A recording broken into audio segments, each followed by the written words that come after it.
নমস্কার বন্ধুরা, আমার চ্যানেলে আপনাদের সবাইকে স্বাগত জানাই। আজ আমাদের পুরী থেকে কলকাতা ফিরে যাওয়ার পালা। দিনটা ছিল 7ই অক্টোবর, সোমবার, দুর্গাপুজোর মহাচতুর্থী।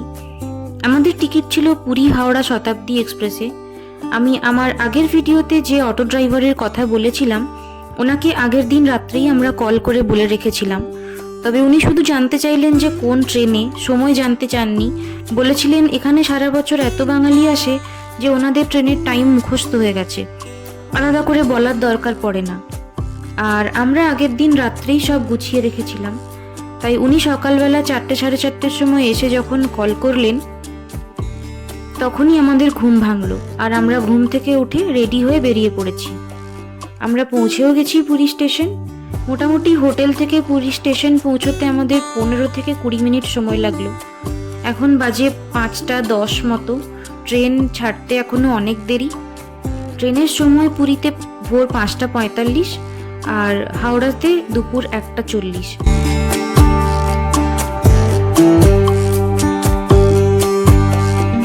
আমাদের ট্রেন দিয়েছে 2 নম্বর প্ল্যাটফর্মে, তো আমরা এখন সেই দিকেই যাচ্ছি।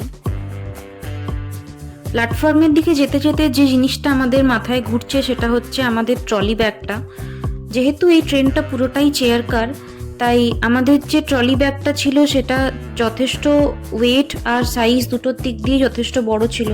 তাই পায়ের কাছে ওটা ঠিকঠাক করে রাখতে পারবো কিনা বা কতটা জায়গা থাকবে সেখানে আমরা ঠিকঠাক করে ব্যাগটাকে সেট করতে পারবো কিনা সেই ভাবতে ভাবতে যাচ্ছিলাম। তো এখানে যেতে যেতে স্টেশনের মধ্যে বাঁ দিকে এরকম একটা ছোট্ট ইনফরমেশন সেন্টার মতো আছে।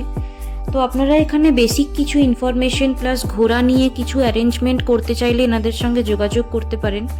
নিশ্চয়ই এনাদের কোনো কন্ট্যাক্টস থাকবে, তো ওনারা আপনাদের সেক্ষেত্রে কিছু সুবিধেই হতে পারে। তো চলুন, আমরা পৌঁছে গেছি প্ল্যাটফর্মে আর আমাদের ট্রেনও দিয়ে দিয়েছে।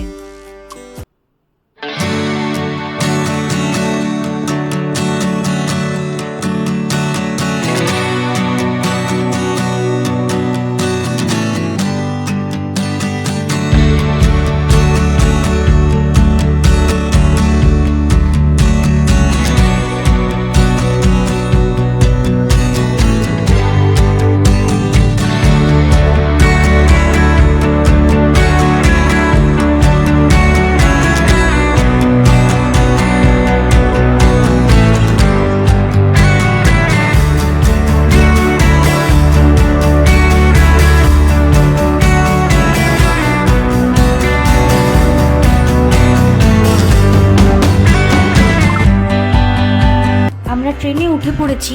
চলুন দেখে নেওয়া যাক পায়ের কাছে কতটা জায়গা আছে, সেখানে ব্যাগ ঠিক করে রাখতে পারি কিনা।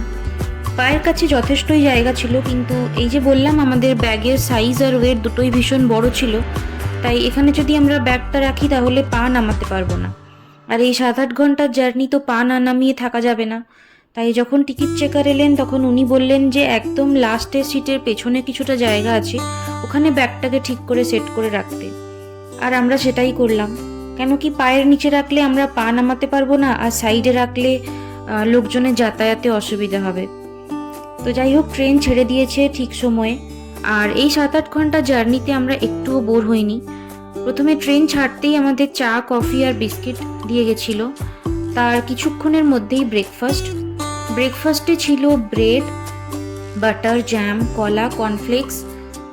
আর আমার ভেজ ছিল, তো আমার জন্য আলু টিক্কি, আর ওর নন ভেজ তো ওর জন্য স্ক্র্যাম্বলড এগ।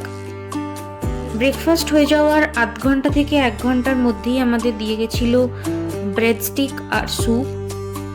সেটা শেষ করার কিছুক্ষণের মধ্যেই নিউজ পেপার দিয়ে গেছিল। এখন প্রায় 12টা মতো বাজে। স্টেশন দেখে নিশ্চয়ই চিনতেই পারছেন, আমরা খড়গপুর পেরোচ্ছি।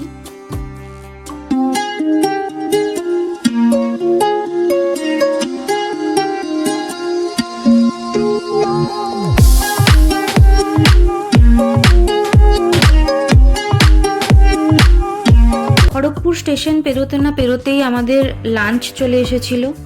লাঞ্চে ছিল রুটি, রাইস, ডাল, একটা মিক্সড ভেজ, দই, আর আমার ভেজে ছিল পনির কারি, আর ওর নন ভেজে ছিল এগ কারি।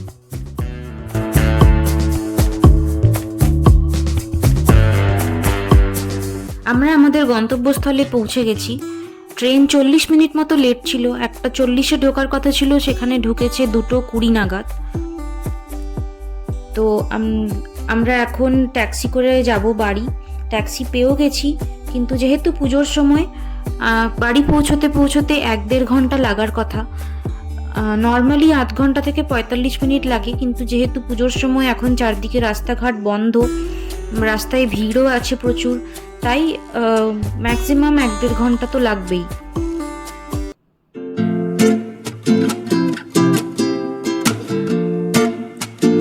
রাস্তাঘাটে এখন চারদিকে মাইকের আওয়াজ, পুজোর প্যান্ডেলের ভিড়, সবার হাতে হাতে শপিংয়ের ব্যাগ, কারোর হাতে খাবারের প্যাকেট, এগুলোই মনে হয় এখন এখানকার আকর্ষণ।